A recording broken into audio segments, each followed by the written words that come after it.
kulanti wacan wanaagsan daawadayaal idil ahaantiin meel kasta oo aad daafaha caalamka aad ka joogtaan halkan waa qaranka TV1 waxaad ku soo dhawaataan qodobada ugu xiisaha badan ee wararkan idin hanana waxaa ka mid ah Siciidan iyo Rooble oo khilaaf adag uu soo kala dhex galay iyo Rooble oo gebi ahaanba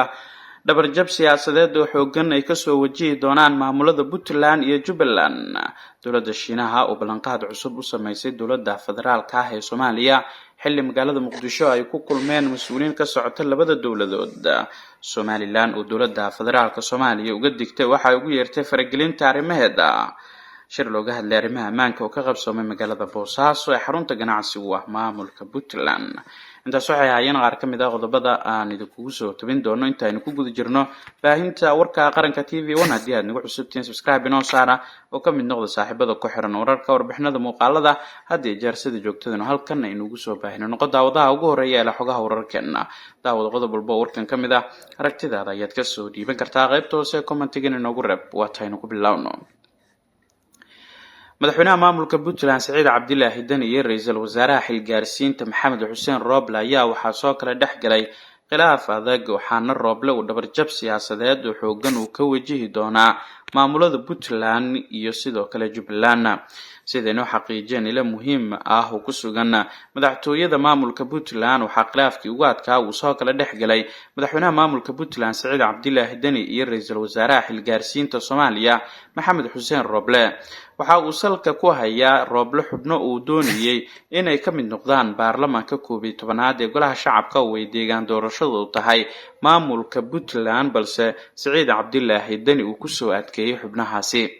xubnaha waxaa ka mid ah wasiirka duulista hawada ah ee xukuumadda Rooble uu hogaamiyo Mr. Duraan oo dhawaan dib ugu soo laabtay magaalada Muqdisho ee caasimadda Soomaaliya kaas oo shaaciyay in loo diiday inuu u tartamo mid ka mid ah kuraasta golaha shacabka ee yaala deegaanada maamulka Puntland. waxay dibadda keentay arrintan khilaaf xoogan oo soo kala dhex galay Siciid Cabdilaahi Dani iyo Maxamed Xuseen Rooble. Dani ayaa ku doodaya inaysan ahayn in la farageliyo doorashada hase ahaatee Rooble ayaa Siciid Dani kala hadlay inuu soo saaro wasiir Duraan balse wararka ayaa cadeynaya in Dani uu sheegay in doorashadan loo madaxbanaaneeyo guddiga doorashooyinka heer dowlad goboleed ee Puntland iyaguna ay gutaan shaqooyinkooda. Rooblena uusan faragelin ku sameynin arrimaha doorashooyinka ixtiraamana qodobadii ka soo baxay shirkii golaha wadatashiga ee ka qabsoomay magaalada Muqdisho ee caasimadda Soomaaliya kaas oo jiheenaya doorashooyinka Soomaaliya.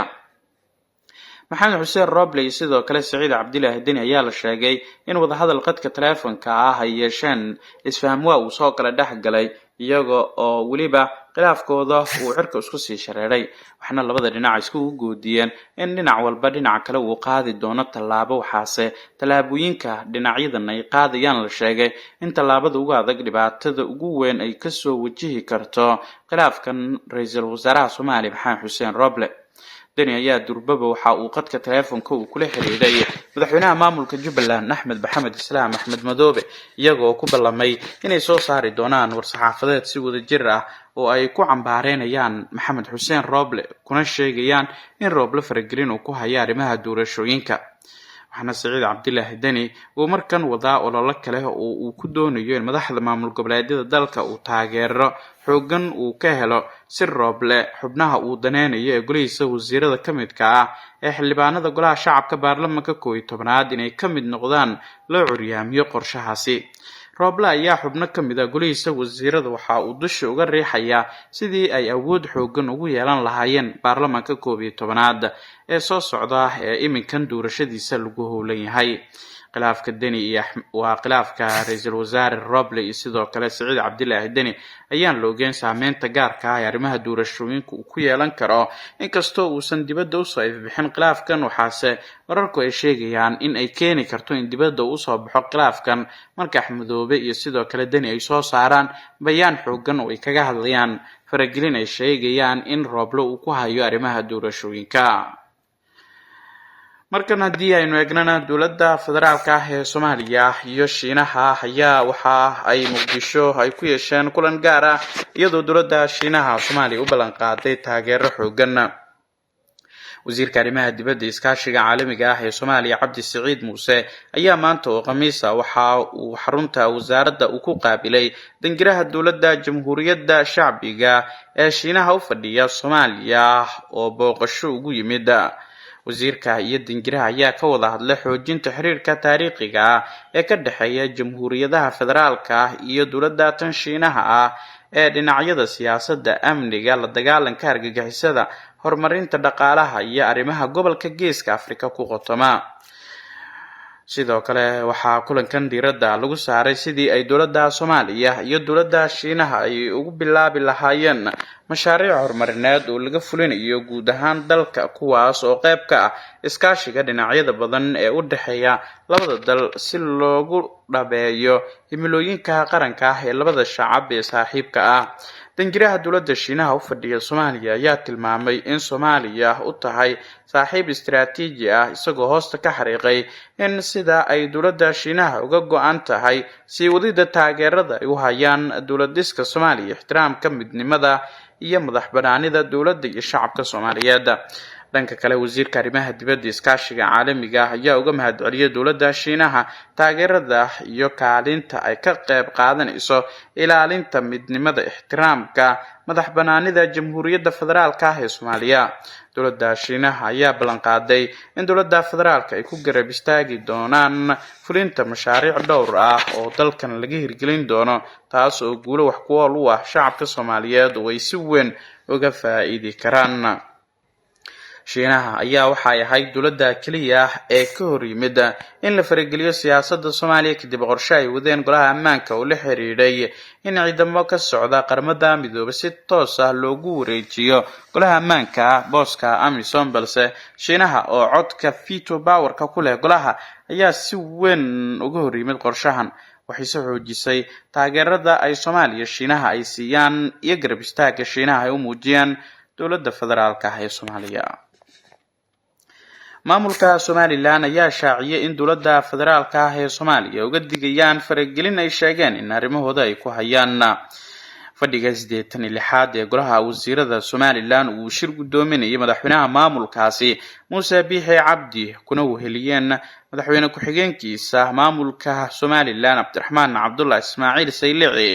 waxaa golaha wasiirada ay fadhigooda maanta ay kaga wada hadleen arrimo la xiriira go'aano muhiim ah oo ku saabsan qadiyadda madaxbannaanida Somaliland oo dunida ay ka baadigoobayso muddo 30 sano ah. si weyn toddobaadkan ay uga doodeen baarlamaanka UK,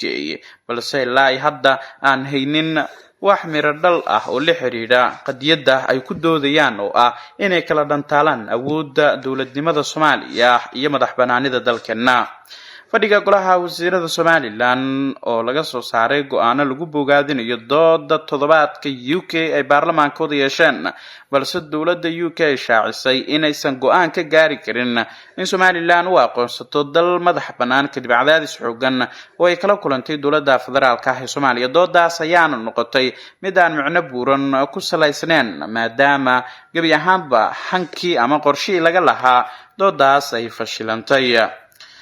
madaxweynaha maamulka Somaliland Muuse Biixi Cabdi oo fadhigan ka hadlay ayaa qiray awoodda dowladnimada Soomaaliya, isagoona sheegay in dowladda federaalka Soomaaliya ay ka hor istaagtay qorshe la doonayay in Somaliland loogu aqoonsado dalka madax bannaan Soomaaliya intiisa kale, taas oo 1991 laga soo bilaabo oo ay Somaliland ku doodayso.